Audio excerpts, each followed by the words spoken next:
Yeah, hello, everyone. So welcome to the course on wave propagation in architected materials. My name is Garibi Patisal Shrikant. I'll be taking this course. So broadly, like you must have heard about this field called metamaterials. So this is in that domain. So metamaterials are nothing but architected materials, and we are interested in how waves propagate in metamaterials. What are the principles of physics and engineering behind it, so that we can learn the various phenomena and how to design them.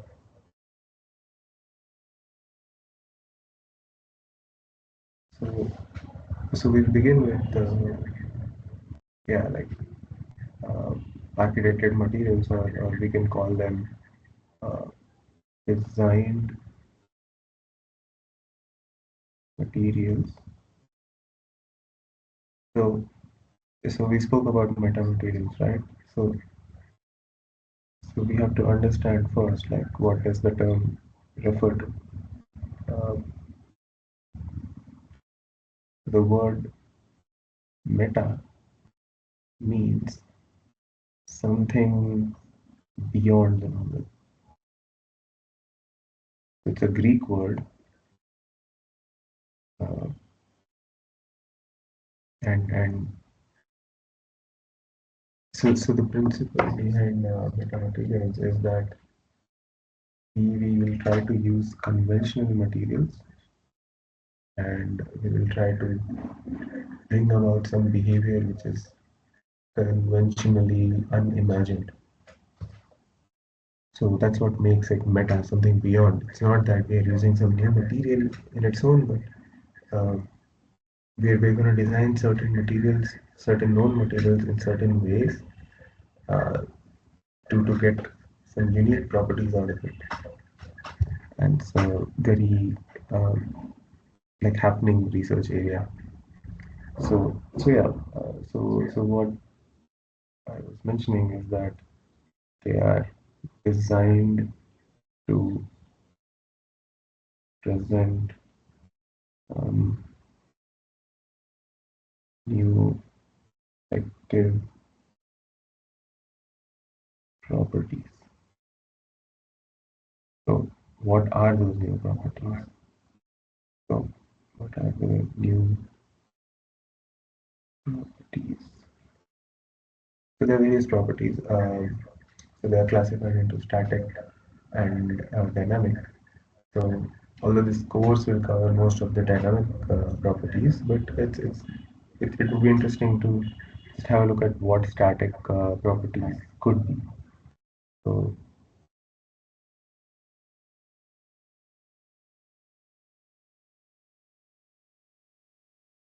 so static properties, right? So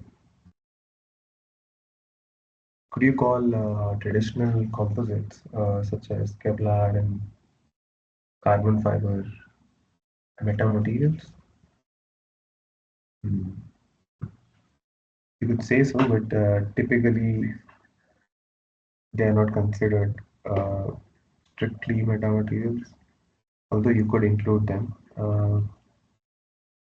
Some of the definitions are very loose in this area because the area is still like growing a lot, um, such as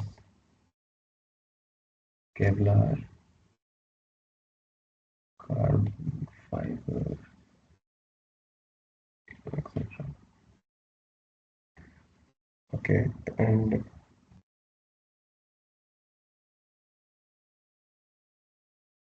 so there's another field, like some people call it mechanical metamaterials, and what is mechanical metamaterial? Right, so there's a paper that says that When we are dealing with static properties, we should refer to them as mechanical metamaterials, and when we are dealing with dynamic properties, we should refer to them as elastic metamaterials. However, it's not followed that strictly. Uh, yeah, in some places, when some people say mechanical metamaterial, they may mean static properties, but in some other places, uh, it could refer to dynamic properties as well.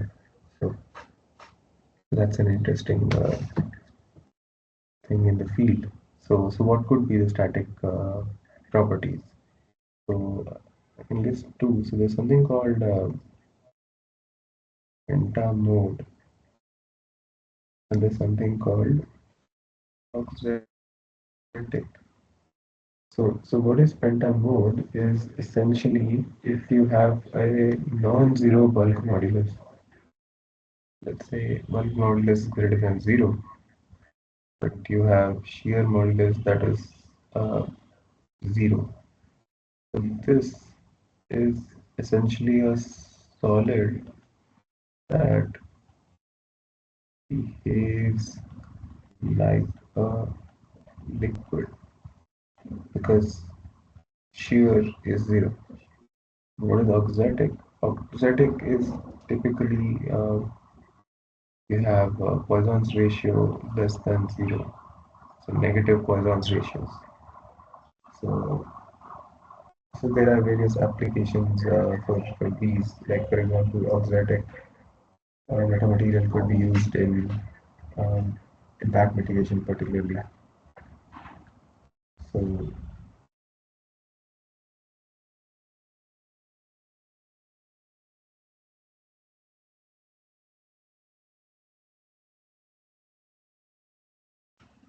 yeah, so we'll just have a look at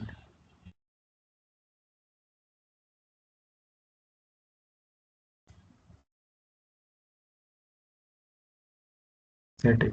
Yeah, so this is pentamode metamaterial, and they claim that when you make FCC structure out of this, so this is the fundamental unit, and then you combine it in a certain fashion, and then this overall unit cell, you can print it out, and they claim that this is the shear modulus is zero, whereas bulk modulus is non-zero. So it's almost like a fluid in a way. And they provide this chart where you have shear modulus on the x-axis and bulk modulus on the y-axis. And so when shear modulus is really low and bulk modulus is non-zero, you get this pentamode type of a metamaterial. Whereas the auxetic you typically get when the Poisson's ratio is, let's say, negative. So this is Poisson's ratio is equal to zero line. Most of the materials lie in this range. Um, but these are the extremes. So what I'm trying to convey is that you have a metamaterial system unit. Let me share my.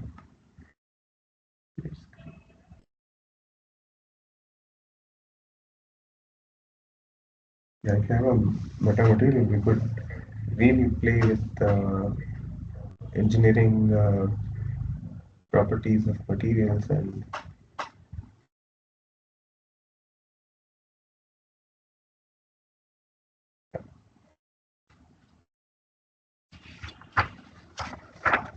so there are multiple use cases for these things, and we'll get into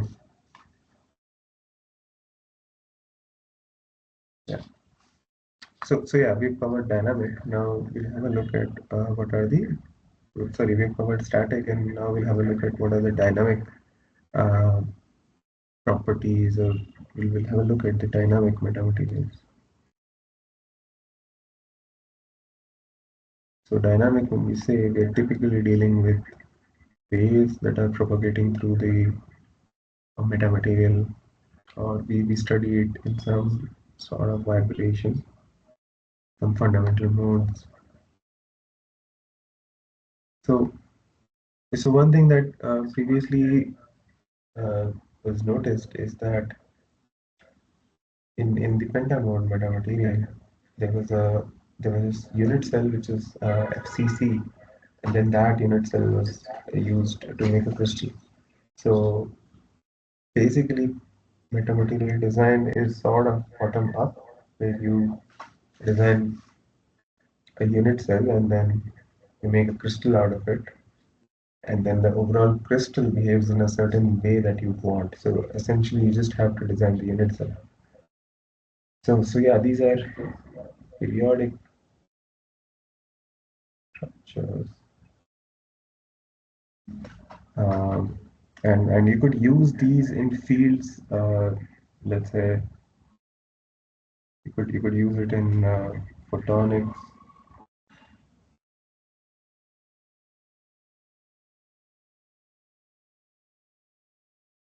where light is treated like a wave, and if the medium is made up of some photonic metamaterial,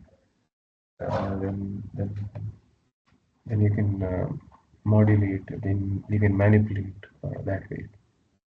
Or you could, for elastic systems, you could think what we call are phononic crystals. So what are phononic crystals? So phonon is essentially a thermal wave packet. So thermal waves are typically vibrations. So if you look at different uh, frequency scales, most of the vibrations you could term them as phononic. So this is the approach that metamaterial community is like uh, bringing into vibrations. They are studying vibrations in a particular sense. So and yeah, some um, apart from periodicity, there's something else that, let's say, like yeah, we mentioned that metamaterials use periodic structures, but there's something else that could be used is you know uh, locally resonant inclusions. So locally resonant metamaterials.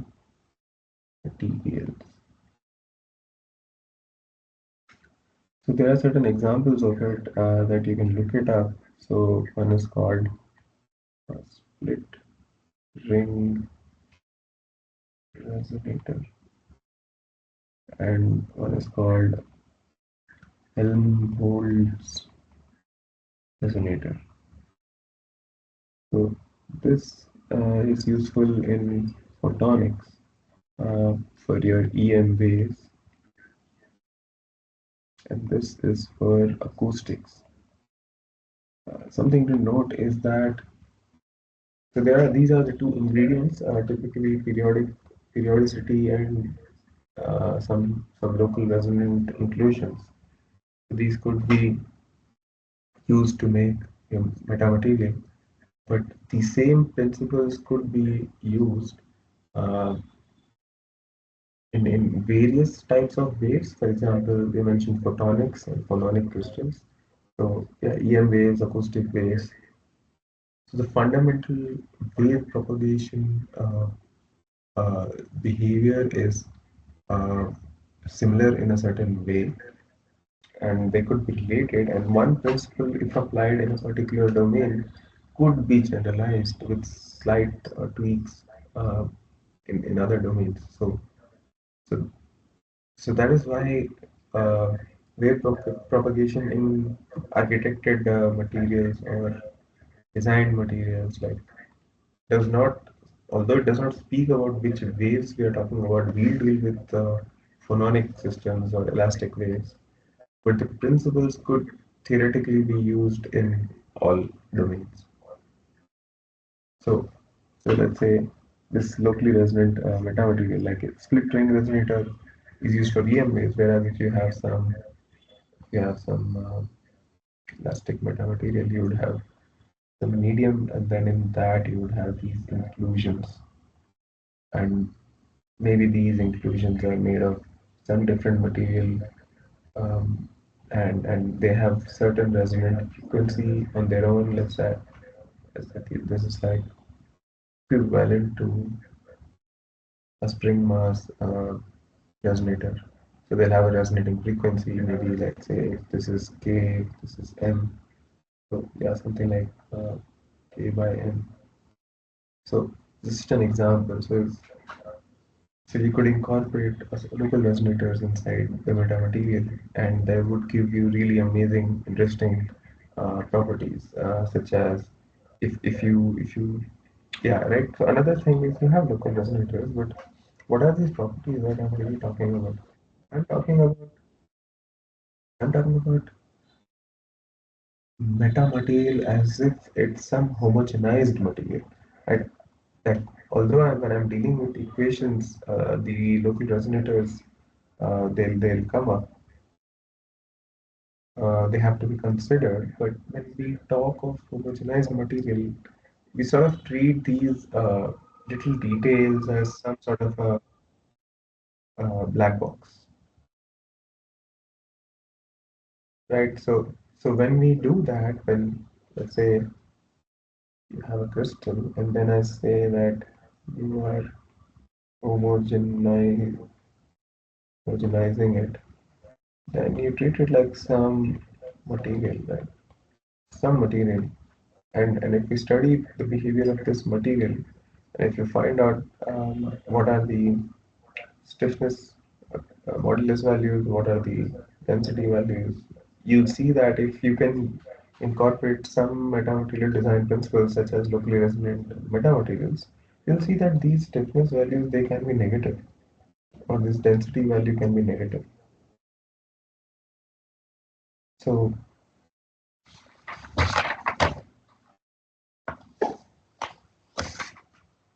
so this is what broadly we are trying to do, and yeah. So before understanding what the medium is going to do, I think it's important to have a look at the fundamentals of what waves are. So, so what are waves? Right. So wave is a disturbance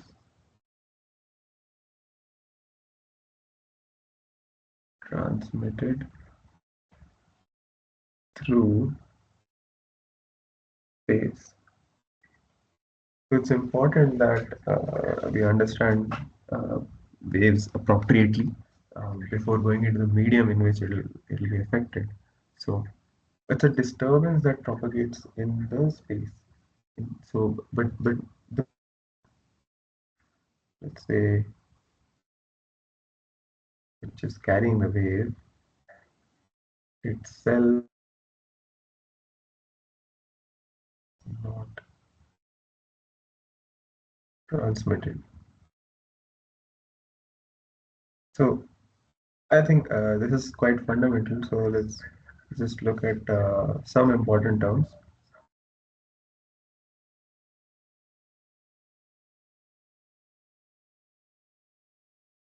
Some important terms in waves. So the first term is dispersion. This is really, really important. Um,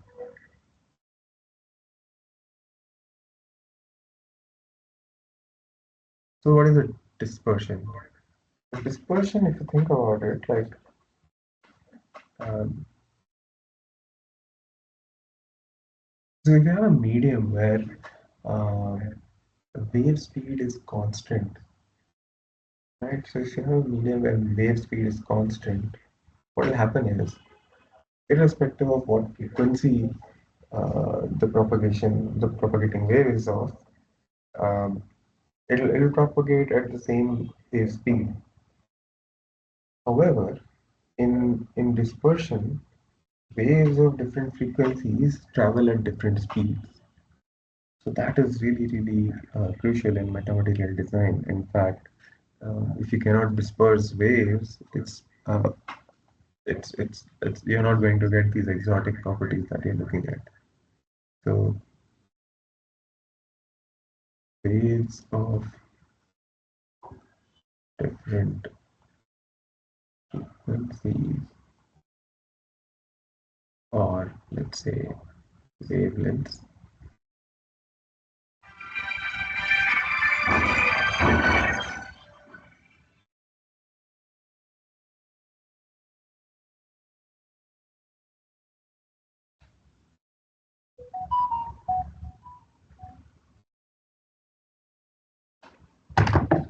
So yeah, waves of different frequencies or wavelengths, they travel at different speeds. So they travel at different speeds. So let's say you have a wave of certain frequency, you have a wave of certain frequency. So they'll both travel at different speeds. Say V1, so then like V2. Or I think V is not an appropriate way to call it. Maybe V1, V2. Right. So what happens because of this is, let's say if you have some wave packet, um, uh, after moving a certain distance, you'll see that the wave packet might change its shape. So, so this happens because the wave packet is consisting of waves of various frequencies, let's say in some frequency band. So each wave, according to its frequency, they'll undergo they'll move at different speeds. So some waves will move faster, some will move slower. So because of that, you'll see some sort of a shape change, and we call that dispersion. But what is important in all this is that in dispersion, the energy is conserved. So, so essentially, what we are trying to do here is that by using metamaterials, we want to induce strong dispersion. Dispersion is what we want. However, it's not random. We want some specific way in which this dispersion is happening, and we are going to design that.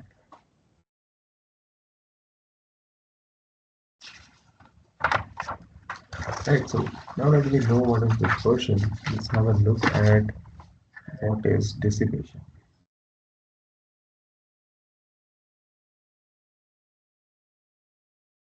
So we mentioned that dispersion does not involve energy loss. Right? Energy is conserved. There is dissipation. There is energy loss, and the energy loss may be frequency dependent, may not be frequency dependent. But what's most important is it is non-conservative, so very liberal. So loss of energy with space and time.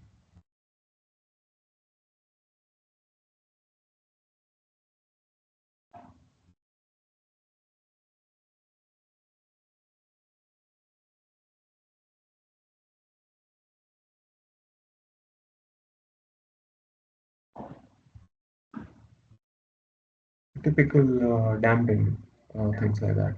So if you have a wave packet, after some time it might become, maybe you'll see that there's some change in the overall energy of the packet. So so dissipation only talks of energy, does not talk of anything else. If the shape is changing, if the frequencies are behaving in different ways, uh, none of it does not talk about. It only talks of energy, or rather loss of energy. So there's some term for change of shape, and call that distortion. So distortion A lot of these words are very similar sounding. So change of shape, right? So let's say you have some shape, and after a while the shape changes, right? So overall the shape, it's changed. So we are talking about, although in dissipation there is some sort of shape change, but um, this is not the shape change that distortion talks about. Distortion is you cannot rescale it. Like dissipation seems like it has rescaled this, so this has gone down. Whereas distortion, you see that there's an overall shape. Maybe you maybe you talk about waves. So there's a wave build up, and then as it approaches the shore, you see that the wave breaks. That's a typical example of distortion. And then after a while, then the wave collapses, something like this. And you'd see some surfer trying to ride it. So this process is called distortion, and it's indicative of non-linear uh, waves, essentially. So it's another term. Um, there is something called attenuation. So this is a very tricky one. Like it talks about reduction of amplitude. Let's say you have a wave, and you do see that there's a reduction of amplitude. Um, you see that overall uh, shape does not change. Shape does not change. Uh, you call it like something like a resizing. So what is happening in attenuation? Attenuation is a tricky one. Attenuation, um, so there's no propagation of uh, energy in attenuation. You see that this typically happens when there's some sort of reflection, there's some wave, there's some boundary, and at the boundary you'll see that it dies down. So, so this portion, this is called attenuation, and here you do not see particles being excited ever. So this is a tricky one, and I think we'll touch upon this. This is really important in metamaterials. Okay, so now that we have covered broadly what are the terms involved in wave, understanding the phenomena in the waves, like we have dispersion. Just a small recap. We have dispersion where waves of different frequencies travel in different speeds. So because of that, you see that let's say higher frequencies might travel at some speed, lower frequencies might travel at some other speed, and and if you have a wave packet consisting of various frequencies, after a while that overall packet, the shape of it will change because different frequencies are traveling in different ways. So that's dispersion. But it's important to understand that this is energy conserved phenomena. So we are not really like dispersion can happen parallelly. You might have dissipation, so the energy might not be conserved in that, but dispersion specifically talks about different wave speeds at different frequencies. So there are metamaterials that there are some metamaterials where you have something called meta damping. This is a new area of research. So what is meta damping? Is essentially you tune your dissipation in a certain way that it helps your dispersion. So you design it in the unit cell in a particular way. So instead of just your unit cell being designed um, on elastic, let's say elastic principles, you have this design on viscoelasticity, like you're involving viscosity, you're involving damping. So meta damping is a interesting area that people are started.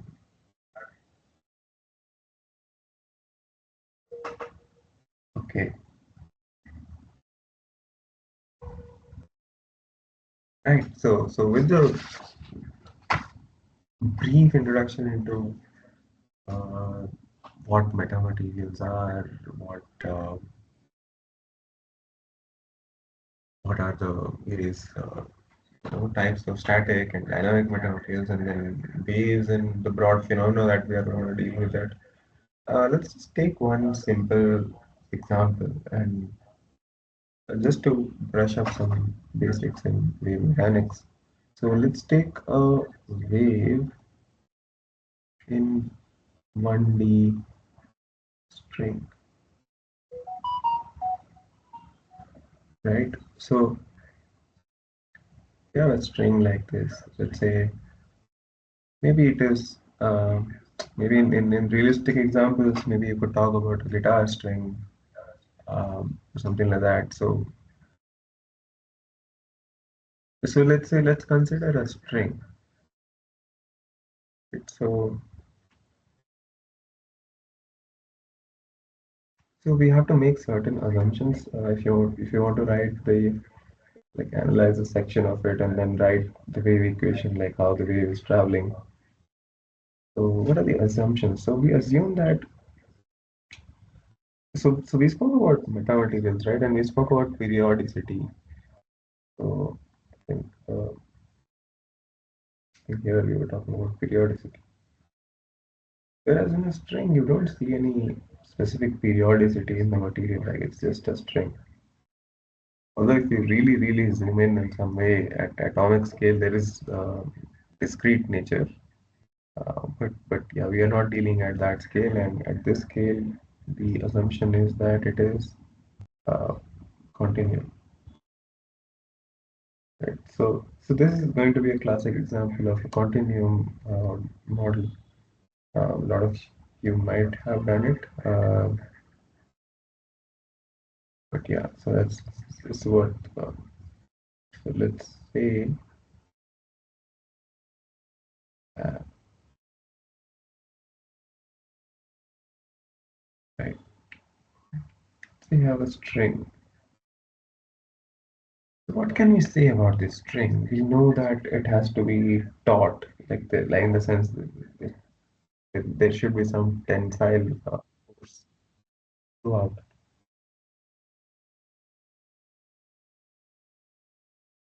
and the tensile force will will pull the string in such a way that it will be normal to this surface. Right? So it will be like a 90-degree. So we'll have some. What I'm trying to say is that this is a string. You cannot have tension like this. Then the string will deform. So yeah, so that is one simplification. Then then let's say you're considering small length ds, right?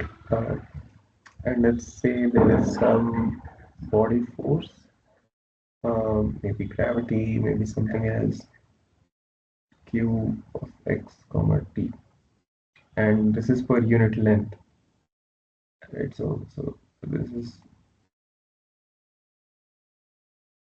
unit length, right? So surely the string ends are making some angle. So maybe here they're making an angle theta, and if we take theta as something that varies over the length and based on time, so surely here we can say that the angle is going to be theta plus rate of change of theta with respect to x. This is x and you draw these reference lines, so this is dx. So here you see ds and dx are not the same thing. Why? Right. So and into dx. So this is the angle theta here. Theta, this is theta right and this is theta left. Okay, now this piece of string has to be in equilibrium, right? So if we write the equation, right? Equilibrium in y. We have a look. So this tensile force here, we have to take it's downward. So minus d sine theta, because this is theta, right? So we want this component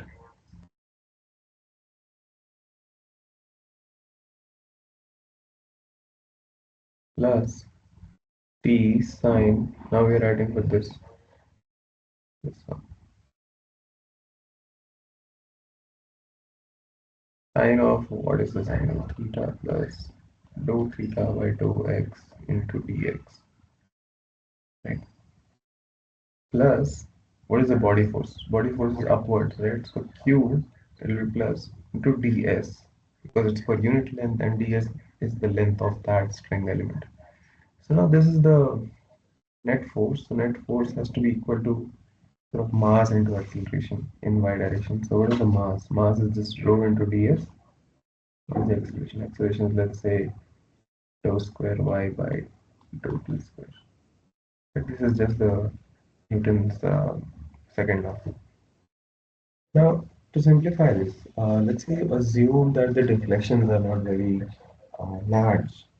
So, and it's a very practical assumption. The results match, like people calculate a lot of things using these, and then under certain conditions for linear waves, these assumptions are valid. Assuming small deflections, then what happens is your ds approximates to dx. With small deflections, then the string is not really like this. It's almost straight, right? And then that also means that theta is very small. So what happens when theta is small is that sine theta approximates to theta, and we can write theta as approximately dou y by uh, dou x. This is the slope. There's not much change in slope, so we can write that. Now, so we have to substitute this here. Sine theta is approximated to theta, and then theta is approximated to the y over x. We have to substitute that here, and then we have to substitute this here, right? So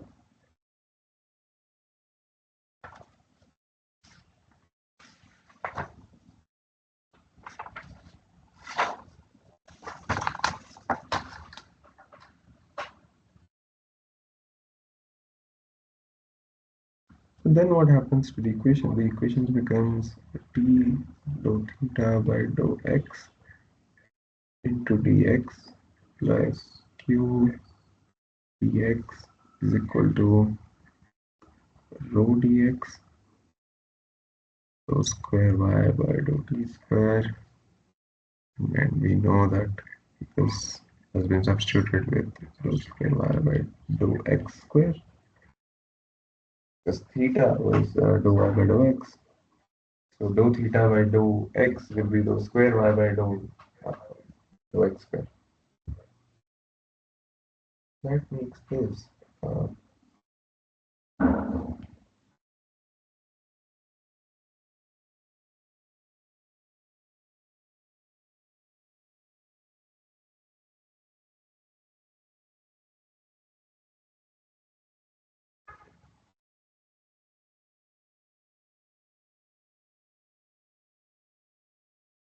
Now, if you assume that this string is not really bulky compared to the tensile forces, so let's say this tensile force is pretty, dominant, and these body forces are not that dominant. Yeah, also like I think that yeah we've cut this. Yeah. So assume that there's no body force. I mean, you don't have to, but in this case, it's just for simplicity. Then what does the equation become? So the equation becomes,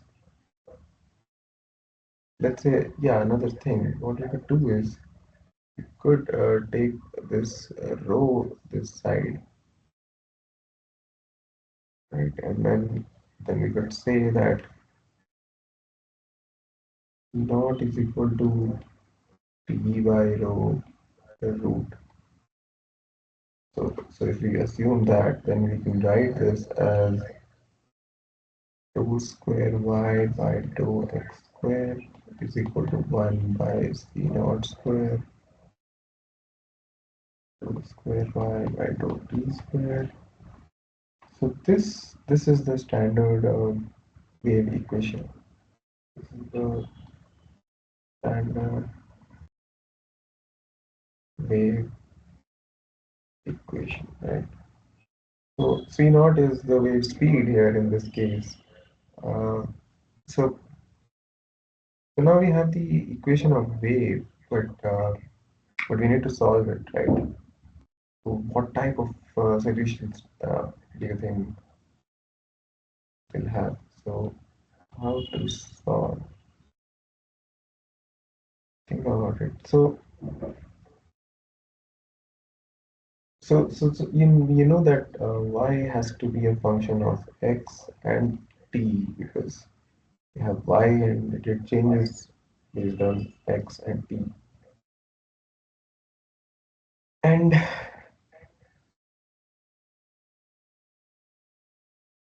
and if you assume that the shape is not changed because we see that this is the speed is constant. That means that the shape is not going to change. And if you assume like two two shapes, let's say one that goes to the right, one that goes to the left. So you can write it would be of some form like this is like say f for maybe forward. You could say um, x minus c naught into t,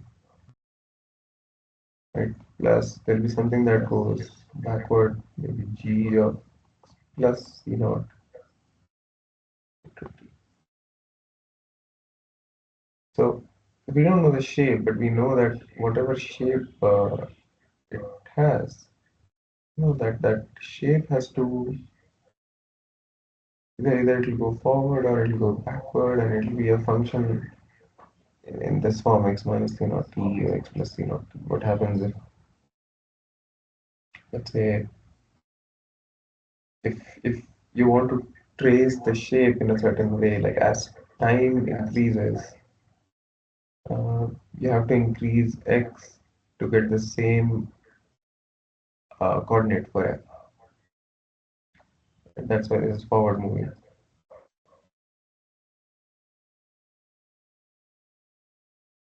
Similarly, if time increases, and to maintain the same coordinate, you have to decrease x. That means that this is a backward moving wave. This is forward. This is backward.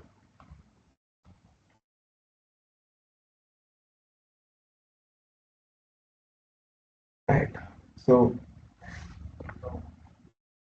so this wave equation, like also we can say that it depends on the shape, initial shape, and it also depends on the time, initial conditions, like at what time and all that. So it really depends on those things, and that's why this is general equation. Let's say let's say if we assume some initial conditions, say if at y of x comma 0, which means at 0 is the time coordinate here. You have a shape u of x, right? So this is one initial condition, and then let's say this describes the shape, and also say dy by dt of x comma 0 gives v of x, which means this is not the shape, but this is sort of the shape of velocity, sort of. We call it shape of velocity. This is the shape of displacement. Okay. So now if you apply D'Alembert's formula, uh,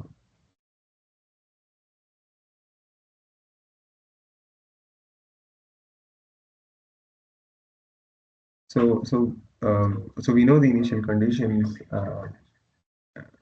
and